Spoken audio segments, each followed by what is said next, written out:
मंत्रिमंडल में सरकार ने लिए कई महत्वपूर्ण निर्णय। पूर्ण राज्यत्व दिवस के समारोह पर भी विशेष फोकस। कोरोना की स्पीड हुई तेज। देश में 10 दिन में वैक्सीनेशन की रफ्तार 7.2% बढ़ी। कोरोना के एक्टिव केस 7.87% बढ़ गए। तत्तापानी में फ्लोटिंग रेस्टोरेंट बनाने की तैयारी में सरकार। युवाओं को मिलेगा रोजगार। मुख्यमंत्री ने पर्यटन निगम की 2 एसी वॉल्वो बसों को रवाना किया। पर्यटन विकास निगम ने यूरो 6 एसी वॉल्वो बसों को देश भर में सबसे पहले खरीदा। 26 फरवरी से शुरू हो रहे हिमाचल विधानसभा बजट सत्र के लिए सभी तैयारियां पूरी। कल आयोजित की जाएगी सर्वदलीय बैठक। और गुजरात निकाय चुनाव में भाजपा की प्रचंड जीती 576 में से 409 सीटें। नमस्कार, स्वागत है आपका the reap times news channel में। मैं हूं आपके साथ हेमराज चौहान। अब खबरें विस्तार से। मुख्यमंत्री जयराम ठाकुर की अध्यक्षता में शिमला में आयोजित प्रदेश मंत्रिमंडल की बैठक में हिमाचल प्रदेश नगर निगम अधिनियम 1994 और हिमाचल प्रदेश नगर निगम चुनाव नियमों 2012 में संशोधन करने का निर्णय लिया गया है। इन संशोधनों से पार्टी चिन्हों पर चुनाव आयोजित करवाने, अन्य पिछड़ा वर्ग को आरक्षण प्रदान करने और दल बदल पर अयोग्य घोषित करने और अविश्वास प्रस्ताव आदि को मजबूत करने का मार्ग प्रशस्त करेंगे। मंत्रिमंडल ने हिमाचल प्रदेश के बजट सत्र के लिए राज्यपाल के अभिभाषण को भी स्वीकृति प्रदान की है। उत्तर प्रदेश मंत्रिमंडल की बैठक माननीय मुख्यमंत्री श्री जयराम ठाकुर जी की अध्यक्षता में हुई, जिसमें मुख्य रूप से 26 फरवरी से प्रारंभ होने वाले विधानसभा के बजट सेशन के अवसर पर माननीय राज्यपाल महोदय द्वारा जो अभिभाषण दिया जाना है, उसे मंत्रिमंडल ने अपनी स्वीकृति प्रदान की। उस विषय पर विस्तृत रूप से चर्चा करने के बाद जो है उसे स्वीकार किया गया। आज Himachal Pradesh municipal corporation act और Himachal Pradesh municipal corporation election rules दोनों के कुछ प्रावधानों का संशोधन करने हेतु माननीय मंत्रिमंडल ने अपनी स्वीकृति प्रदान की। इसके अंतर्गत मंत्रिमंडल ने जो 2016 से पूर्व की स्थिति थी कानून में कि म्युनिसिपल कॉरपोरेशन के चुनाव में राजनीतिक दल अपने सिंबल के ऊपर जो है वो चुनाव लड़ सकते हैं, अपने कैंडिडेट तय कर सकते हैं, उसको स्वीकृति प्रदान की है रूल्स को। मंत्रिमंडल ने 5 कॉरपोरेशंस जो बन गई हैं हिमाचल प्रदेश में, अभी तक उनके जो मेयर थे उनके लिए अदर बैकवर्ड क्लासेस ओबीसी उनके लिए रिजर्वेशन नहीं था। मंत्रिमंडल ने वो भी संशोधन जो है करने को स्वीकृति प्रदान की है कि अब अनुसूचित जाति, अनुसूचित जनजाति, महिला, इनके साथ साथ अदर बैकवर्ड क्लासेस को भी रोस्टर में जो है वो रिजर्वेशन रहेगा। वार्डों में रिजर्वेशन का पहले से प्रावधान है, लेकिन मेयर के चुनाव के लिए नहीं था, जिसे आज मंत्रिमंडल ने स्वीकृति प्रदान की है।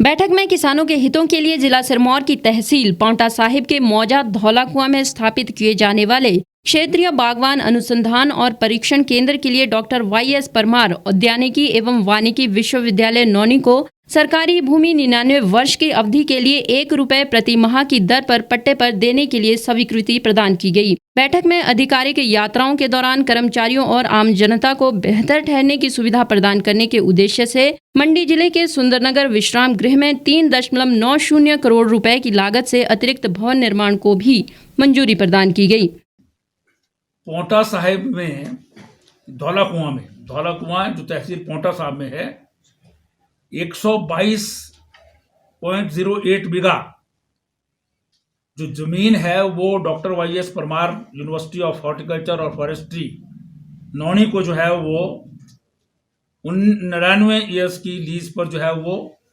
स्वीकृत की गई है। नेशनल हॉर्टिकल्चर रिसर्च और ट्रेनिंग का जो है स्टेशन वहां पर एस्टेब्लिश करेंगे। सुंदरनगर में जो एक बहुत ही सेंट्रल प्लेस है हिमाचल का भी और जो टूरिस्ट पॉइंट ऑफ व्यू से भी वहाँ पर रेस्ट हाउस है जो बना है उसमें एकोमोडेशन कम है, उसके एक्सपेंशन जो है वो की जाएगी। 3 करोड़ 90 लाख की लागत से जो है वो उसको जो है वो एडिशनल एकोमोडेशन को स्वीकार किया गया है। उसमें मंत्रिमंडल ने सोलन जिला के नालागढ़ में विशेष भूमि अधिग्रहण इकाई का विस्तार करने को मंजूरी दी है। परियोजना निदेशक भारतीय राष्ट्रीय राजमार्ग प्राधिकरण शिमला के अधीन 18 किलोमीटर सड़क के लिए भूमि अधिग्रहण कलेक्टर नालागढ़ द्वारा किए जा रहे भू अधिग्रहण कार्य के दृष्टिगत 1 जनवरी 2021 से 1 वर्ष की अवधि के लिए कर्मचारियों को पुनः रोजगार और निर्धारित वेतन के आधार पर नियुक्त करने का निर्णय लिया गया है। NHAI के बहुत सारे स्थानों पर जो है वो लैंड एक्विजिशन करनी होती है। उसके लिए जो हमारा ऑलरेडी यूनिट जो है नालागढ़ में काम करता है उसको 1 साल की और एक्सटेंशन दी गई है, जिसमें आउटसोर्स आधार पर जो रिटायर्ड एम्प्लॉयज होते हैं जनरली रेवेन्यू इत्यादि के उनको जो है वहाँ पर अपॉइंट किया जाता है। मंत्रिमंडल ने हिमाचल प्रदेश के पूर्ण राज्यत्व के अवसर पर आयोजित की जा रही स्वर्ण जयंती के उपलक्ष्य में वर्ष भर आयोजित होने वाले विभिन्न समारोहों पर भी चर्चा की। भारत में कोरोना के खिलाफ वैक्सीनेशन उतनी तेजी से नहीं बढ़ रहा है जितनी तेजी से अब एक्टिव केस बढ़ने लगे हैं। देश में रोज एवरेज 4 लाख टीके लग रहे हैं। 10 दिन पहले ये औसत 3.71 लाख था, यानी सिर्फ 7.20% की बढ़ोतरी। दूसरी ओर कोरोना के मरीज 10 दिन में ही 1.37 लाख से बढ़कर 1.49 लाख हो गए हैं, यानी 7.87% ज्यादा। देश में कुल 3 करोड़ हेल्थ फ्रंटलाइन वर्कर्स हैं, जबकि टीके 1.17 करोड़ को ही लग पाए हैं। आज दिनांक तक कुल 1,14,24,094 टीके लगाए गए हैं। शाम 6 बजे तक के प्रावधानिक आंकड़े हैं और अब तक किसी भी प्रकरण को सीरियस अथवा सीवियर AFI अथवा मृत्यु को वैक्सीनेशन से जोड़ा नहीं गया है। केंद्र सरकार ने फरवरी के आखिर तक सभी वर्कर्स को टीके लगाने का लक्ष्य रखा था। इसे बढ़ाकर अब मार्च कर दिया गया है। ये लक्ष्य भी अब काफी दूर नजर आ रहा है, क्योंकि अभी 1.25 करोड़ हेल्थ फ्रंटलाइन वर्कर्स को वैक्सीन की एक भी डोज नहीं लग पाई है। हमारे देश में अब तक 1,14,24,094 कोविड के टीके लगाए जा चुके हैं और जो हेल्थ केयर वर्कर्स का इसमें भाग है वो 75,40,602 है। इसी प्रकार फ्रंटलाइन वर्कर्स 38,83,492 हैं। हेल्थ केयर वर्कर्स में 64,25,060 को, जो कुल डेटाबेस का 67.3% है, पहला डोज लगाया जा चुका है। इसी प्रकार 11,15,542 को दूसरा डोज भी लगाया जा चुका है और फ्रंटलाइन वर्कर्स जितना हमारे पास डेटाबेस है उसमें 40% को अब तक टीका लगाया जा चुका है। स्वास्थ्य मंत्रालय ने बताया कि रोज 10,000 अस्पतालों में वैक्सीन लग रही है। इनमें 2,000 निजी अस्पताल है। आने वाले दिनों में वैक्सीनेशन में तेजी लाने के लिए निजी अस्पतालों की संख्या बढ़ाई जाएगी। 50 से ज्यादा उम्र के 27 करोड़ लोगों को टीका लगाने की शुरुआत मार्च के मध्य में करने की तैयारी है। वैक्सीनेशन सेंटर की संख्या 10,000 से बढ़ाकर 50,000 की जाएगी। यहाँ एक बात राहत की ये है कि भारत में 7 फरवरी के बाद कोरोना से रोज होने वाली मौतों का औसत लगातार 100 से नीचे बना हुआ है। दुनिया भर में रोज औसतन 6,500 मौतें हो रही हैं, यानी दुनिया की कुल मौतों की सिर्फ 1.6% ही भारत में हो रही है।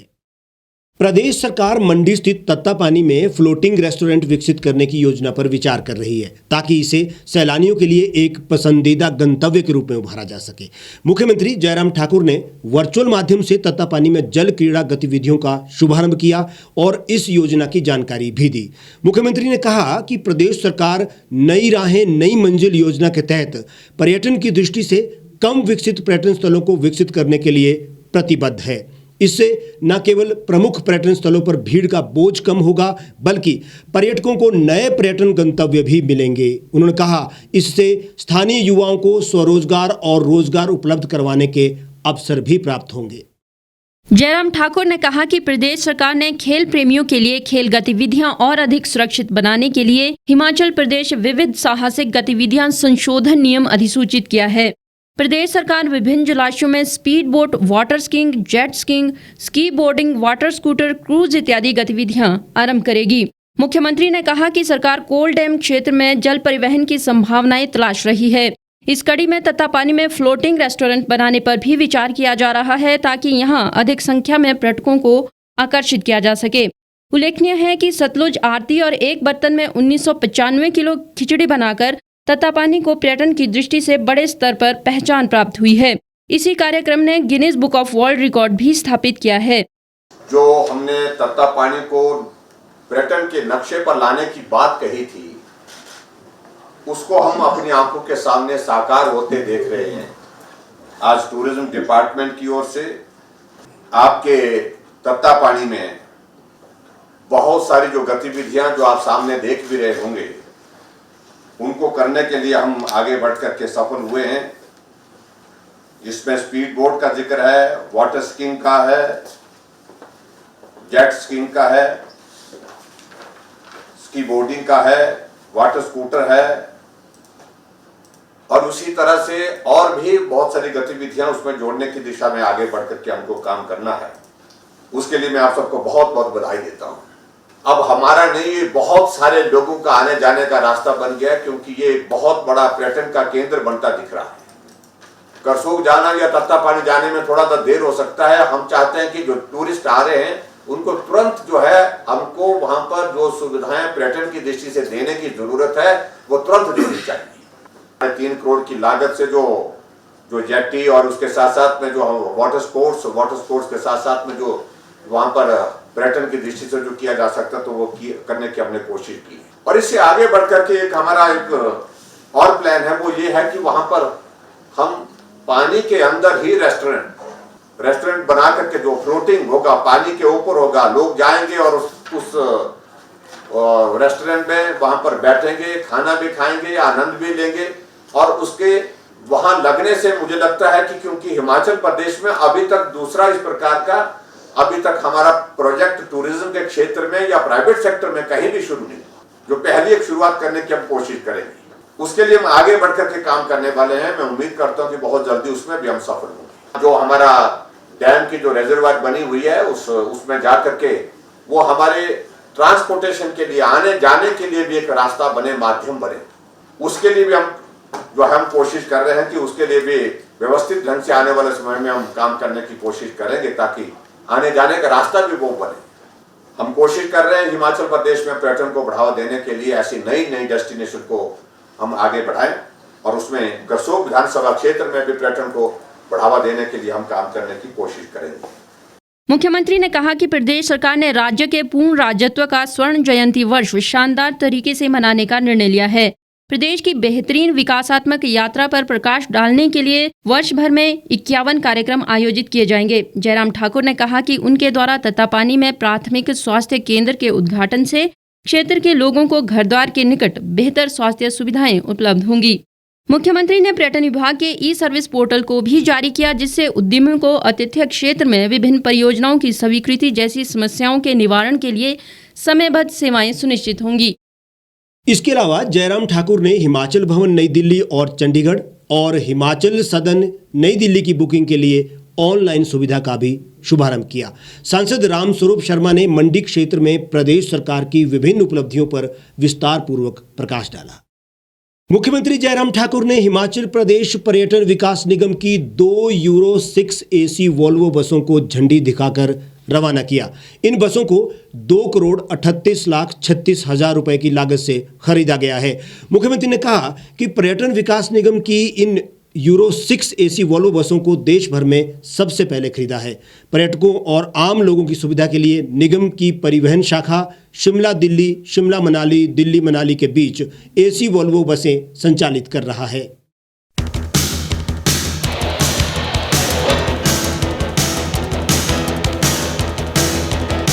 मुख्यमंत्री ने कहा कि इन बसों का परिचालन मनाली व शिमला के मध्य भी किया जा रहा है। जयराम ठाकुर ने कहा कि ये बसें वायु प्रदूषण नियंत्रित करने में मददगार साबित होंगी। इसके अलावा इन बसों में आधुनिक तकनीक का प्रयोग किया गया है और यात्रियों के लिए ये काफी आरामदेह भी है। उल्लेखनीय है कि प्रदेश में इलेक्ट्रॉनिक बसों का चलन भी बढ़ता जा रहा है और इन बसों में भी सफर करना काफी आरामदेह और प्रदूषण रहित होता है। इसी के चलते लोग सामान्य बसों के मुकाबले इन बसों में सफर करना ज्यादा पसंद करते हैं।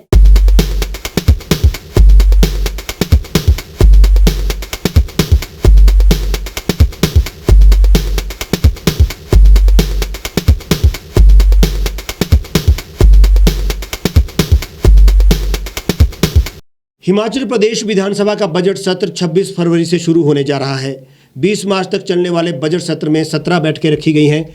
मुख्यमंत्री जयराम ठाकुर 6 मार्च को अपने कार्यकाल का चौथा बजट पेश करेंगे। सत्र के पहले दिन राज्यपाल का अभिभाषण होगा। उसके बाद 7 सदस्यों के निधन पर शोकोद्गार होगा। कोरोना के बीच हो रहे बजट सत्र में नियमों का विशेष ध्यान रखा जाएगा। ये बजट सत्र 26 फरवरी से शुरू हो रहा है और लगभग 16 सिटिंग इसमें होगी। 20 मार्च तक ये सेशन चलेगा। पहले दिन माननीय राज्यपाल दत्तात्रेय साहब अभिभाषण के रूप में इस माननीय सदन में अपनी बात रखेंगे। उसके उपरांत अभिभाषण पर चर्चा होगी। 1 मार्च को इस माननीय सदन में जो पिछले दिनों देहावसान जिन सदस्यों का हुआ है, श्रद्धांजलि दी जाएगी। बजट 6 तारीख को प्रस्तुत किया जाएगा और उसके ऊपर भी चर्चा होगी। विधानसभा अध्यक्ष विपिन परमार ने बताया कि कोरोना के बीच ये बजट सत्र शुरू हो रहा है। इसको देखते हुए कोरोना के प्रोटोकॉल के नियमों का पालन किया जाएगा। थर्मल स्कैनिंग के बाद ही सदस्य, प्रेस व अन्य स्टाफ विधानसभा परिसर में आ सकेंगे। जिसको जुकाम बुखार के लक्षण होंगे उनका डिस्पेंसरी में चेकअप किया जाएगा। उन्होंने बताया कि सुरक्षा के सभी इंतजाम पूरे कर लिए गए हैं। कल सर्वदलीय बैठक रखी गई है। उम्मीद है कि विपक्ष सदन को चलाने में सहयोग करेगा। इस परिसर के सुरक्षा के निर्देशों के बारे में अगर मैं कहूं तो मैं ये कहना चाहता हूं कि 5 जो हमारे प्रवेश द्वार हैं वहां पर थर्मल स्कैनिंग की व्यवस्था की गई है। यहाँ पर जो पत्रकार बंधु आएंगे या माननीय विधायक आएंगे उनको मास्क की व्यवस्था का प्रबंध किया गया है। सैनिटाइज करने की जो शीशियां हैं छोटी, वो उनके टेबल्स के ऊपर या जो आएंगे उनको देने का प्रबंध किया गया है। भारतीय जनता पार्टी ने गुजरात स्थानीय निकाय चुनाव में जीत की हैट्रिक लगाकर अपना वर्चस्व स्थापित किया है। गुजरात में 6 नगर निगम की कुल 576 सीटों में से भाजपा को 409 सीट पर जीत मिली है। वहीं कांग्रेस को महज 43 सीटों पर कामयाबी मिली है। इन चुनाव में आम आदमी पार्टी उभर कर आई है और सूरत में 27 सीटों पर जीत दर्ज की है। कांग्रेस को सूरत में सबसे बड़ा झटका लगा है, जहां उसे एक भी सीट नहीं मिली। वहीं आम आदमी पार्टी ने यहां 8 सीटों पर जीत हासिल की है। बसपा ने जामनगर में 3 सीटों पर कब्जा किया। बीजेपी की प्रचंड जीत से बाकी दलों को बड़ा झटका लगा है। अहमदाबाद की 192 सीटें, राजकोट में 72, जामनगर में 64, भावनगर में 52, वडोदरा में 76 और सूरत में 120 सीटों पर 21 फरवरी को चुनाव हुए थे। भाजपा ने इसमें से अहमदाबाद में 62, राजकोट में 51, जामनगर में 50, भावनगर की 31 और वडोदरा में 61 व सूरत की 45 सीटों पर जीत दर्ज की है। वहीं कांग्रेस ने अहमदाबाद में 10, राजकोट में 4, जामनगर में 11, भावनगर में 5, वडोदरा में 7 सीटें जीती हैं। आपने 470 उम्मीदवारों को मैदान में उतारा था। आपने अकेले सूरत में 27 सीटों पर जीत दर्ज की है। इस मौके पर मुख्यमंत्री गुजरात विजय रूपाणी ने कहा कि निकाय चुनाव के नतीजे असल में पीएम मोदी द्वारा शुरू की गई विकास की राजनीति और जनता के भरोसे की जीत है। प्रधानमंत्री नरेंद्र मोदी ने इस अवसर पर कहा कि 2 दशकों से जनता की सेवा में जुटी भाजपा के लिए यह विशेष क्षण है। समाज के हर वर्ग से मिले समर्थन के लिए शुक्रिया। गुजरात में मोदी की लहर परोक्ष या फिर अपरोक्ष रूप से आज भी जस की तस है और निकायों में हुए चुनाव ने ये साबित भी कर दिया है। हालांकि अब बीजेपी के लिए नई चुनौतियों के साथ अन्य दलों का प्रवेश सिरदर्द हो सकता है। साथ ही कांग्रेस का जनाधार आम आदमी पार्टी की ओर खिसकने से पार्टी में चिंता तो होगी ही। इस बुलेटिन में फिलहाल इतना ही। आप तमाम खबरों के लिए बने रहिए और देखते रहिए द रीव टाइम्स।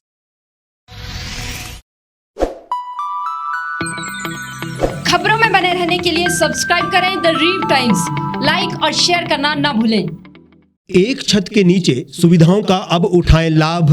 रीव ई मार्ट में अब पाएं अपनी रसोई के लिए गुणवत्ता और सस्ते दामों पर राशन सामग्री। दालें हो या हो मसाले, आपका किचन ई मार्ट संभाले। उच्च गुणवत्ता और दामों में बेहतरीन रीव ई मार्ट में पधारें और पाएं अपनी पसंद के सभी उत्पाद, या फिर करें ऑनलाइन ऑर्डर और पाएं घर द्वार पर ही सुविधा। आज ही संपर्क करें फोन नंबर 8219694079 पर। बाईपास रोड, शनान, संजौली, शिमला।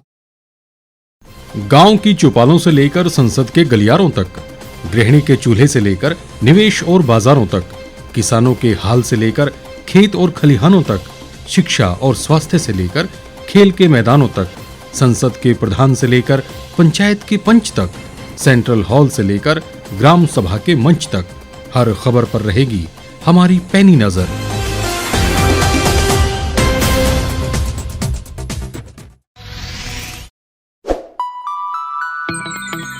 लेटेस्ट खबरों के लिए यूं ही देखते रहिए द रीव टाइम्स। लाइक, शेयर और सब्सक्राइब करना ना भूलें।